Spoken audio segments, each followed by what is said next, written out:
uh, invest in Tesla. Hi everyone, thanks for joining me. I know I haven't done a video for very long.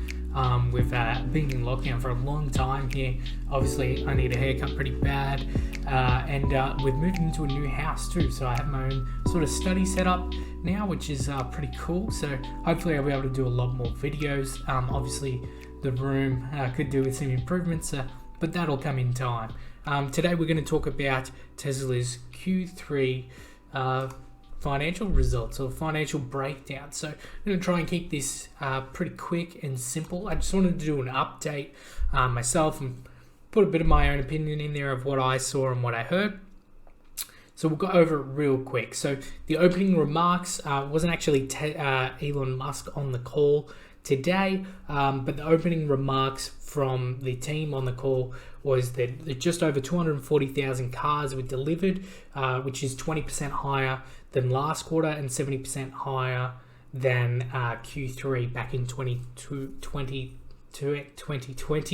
Annualized production run rate of over 1 million cars was actually achieved towards the end of this quarter though.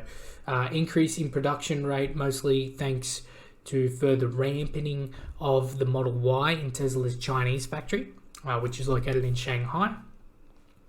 The Model S production rate has increased and the Model X ramp and delivery has just begun. So obviously those cars went through a redesign. It is expected, Tesla also said that it is expected that these will take some time before these models reach the production rates back to where they were, say for example in Q4 2020, obviously before the redesign went through. Tesla have also completed the transition in making their Shanghai factory their main export hub, enabling them to supply more vehicles to their North American market and also introduce the Model Y to Europe. Now obviously Tesla and Elon Musk seem to think that the Model Y will potentially be the best-selling car in the world, and obviously to achieve that, Europe is a key market for them to achieve that. Tesla reports revenue of $13.757 billion. They said the third quarter of 2021 was a record quarter in many respects. We achieved our best ever net income, operating profit, and gross profit. Additionally, we reached operating margin of 14.6%, exceeding our medium-term guidance of operating margin in the low teens. Notably as well, Tesla's automotive gross margin improved by 30% this quarter, which is pretty impressive, and that's despite claiming significant loss cost pressure from the supply chain. Though Tesla also increased prices throughout the quarter of the individual cars themselves to compensate for this. One thing that I did notice though, obviously I'm located here in Australia, the prices haven't increased that much in Australia. Tesla have been lowering the cost of, say for example, the Model 3 quite significantly over the last 1 to 2 years. However, I have noticed that they haven't done another price drop for a little while. And this probably has something to do with it. But obviously in North America and other areas where their market is, they have increased the costs. I think the Model 3, just from memory, went up by almost 6,000 in the US. I could be wrong on that, don't quote me, I'm trying to remember. Delivery numbers. So the Model 3 and the Model Y equated to 232,102 compared to 124,318 in Q3 last year.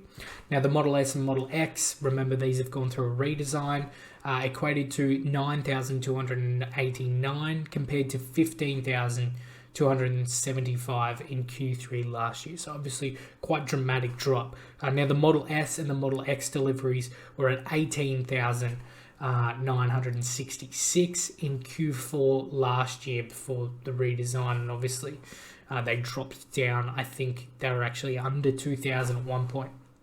An additional 3,254 superchargers have been installed and 29,281 supercharger connections An additional 630 stores and service locations have popped up, which is great. I noticed that the original store in Melbourne is now just a service centre, and they've opened up a new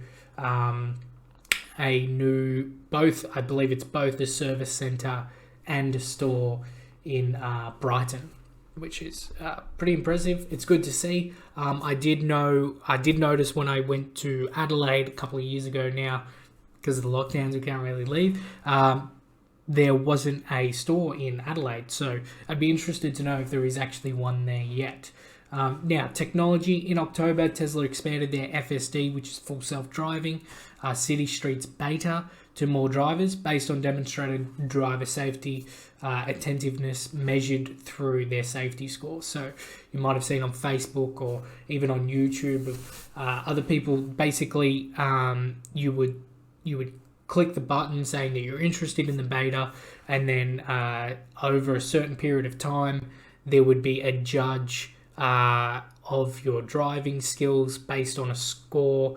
The computer would then decide what your score is, and I believe unless you had 99 or above, you didn't actually have access to the current beta, but that's going to get lowered over time as the beta improves, and obviously it does a lot better because the media attention isn't great for us Tesla investors. The refreshed mobile app has been released during Q3. The 4680 in-house cell project continues to progress. Tesla said they are producing an increasing number of battery packs for testing purposes, and so far the test results meet their current expectations. I expect that they're always going to do this, to be honest. Additionally, front and rear body castings, both needed for our structural battery pack architecture, are being produced at Gigafactory, Texas. Other areas of the business. Energy storage deployments increased by 71% year after year in Q3, mainly driven by strong Megapack deployments. Tesla recently announced their new Megapack factory with a capacity of 40 gigawatt hours, which compares to a total Megapack deployments of 3 gigawatt hours in the last 12 months. Solar deployments were 83 megawatts in Q3, increasing 46% YOY, with cash loan purchase accounting for nearly all solar deployments. So, with that in mind, Tesla noted they are also making further cost improvements, particularly on the installation side, in order to increase the profitability of their energy division. So in Q3, Tesla also rolled out their safety score functionality, which will be used in their telematics insurance product. If you haven't heard of this, Tesla is have basically brought out their own insurance. That insurance is available, I believe, in California and a few other states. But the telematics insurance, basically the way that it works, is similar to that safety score that you can currently go through to get access to the beta. Something I would imagine, something similar to that would be used to determine, how cheap or how expensive your insurance actually might be. And in particular, potentially premiums as well. Tesla have said they will actively monitor braking, turning, tailgating, for example, unsafe following, forward collision warnings, and forced autopilot disengagements in order to predict the probability of a collision.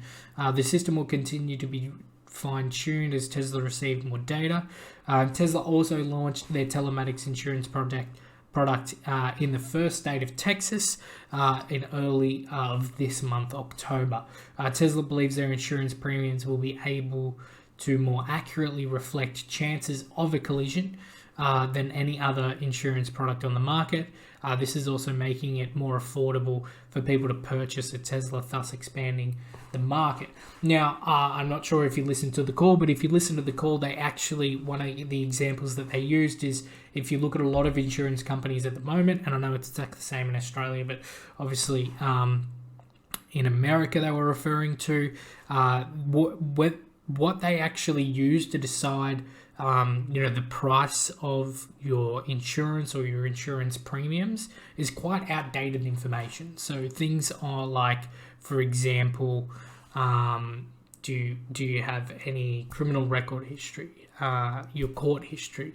Are you married? How long have you lived in the house that you're in? And things like that, which are quite outdated because obviously times have changed quite immensely.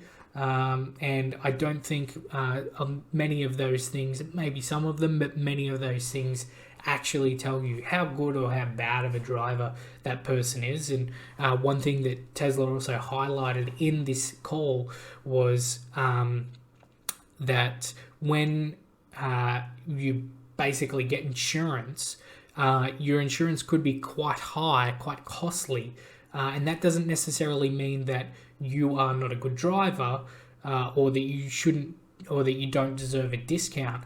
But it's more the fact that obviously insurance is open to everyone, and sometimes there needs to be some disparity so that the better drivers actually subsidize the worst drivers.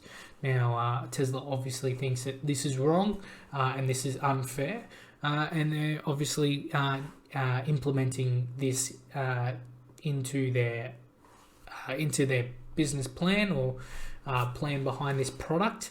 To try and improve the market, but also give more people access to a Tesla vehicle. Obviously, if you could afford a Tesla, you would also look at the insurance costs, and if the insurance costs are too high, you are going to consider maybe choosing a different car. Now, with all that said, Tesla said they plan to grow their manufacturing capacity as quickly as possible. With over a multi-year horizon, they expect to achieve a 50% average annual growth in vehicle deliveries. The rate of growth will depend on their equipment capacity, operational efficiency, and the capacity and stability of the supply chain. Now, this sounds bullish, but obviously they've done really well in this quarter, and I think they're going to have a fantastic end to the year in Q4, and that is even in spite of current supply chain issues that they have been quite honest about. But also thank you to those supply chain customers and clients. Now, Tesla have sufficient liquidity to fund their project roadmap, long-term capacity expansions, and other expenses. Tesla said they expect their operating margin will continue to grow over time, continuing to reach industry-leading levels with capacity expansion and localization plans underway. Tesla continue to target their first Model Y production builds in Berlin and Austin before the end of the year, which is really exciting. The pace of respective production ramps will be influenced by the successful introduction of many new product and manufacturing technologies in the new locations, ongoing supply chain related challenges, and obviously regional permitting, for example, in Berlin. Tesla noted they are making progress on industrialization of Cybertruck, which is currently planned for Austin production subsequent to the Model Y. One thing that they also said in the call is a lot of these new factories that they're building, they're strategically pacing these factories in areas where there is ample land around them so that they can expand over time. So I'm pretty confident that Cybertruck will be built in Austin, which is really exciting and it's great for America. But it'll be interesting to see where they're going to build the Tesla Semi, the Roadster, and obviously newer models as they come out. I know they've said a few things, but nothing's set in stone yet. Thanks for watching the video. Hope you enjoyed it. Have a great day. Thanks for watching, and invest in Tesla.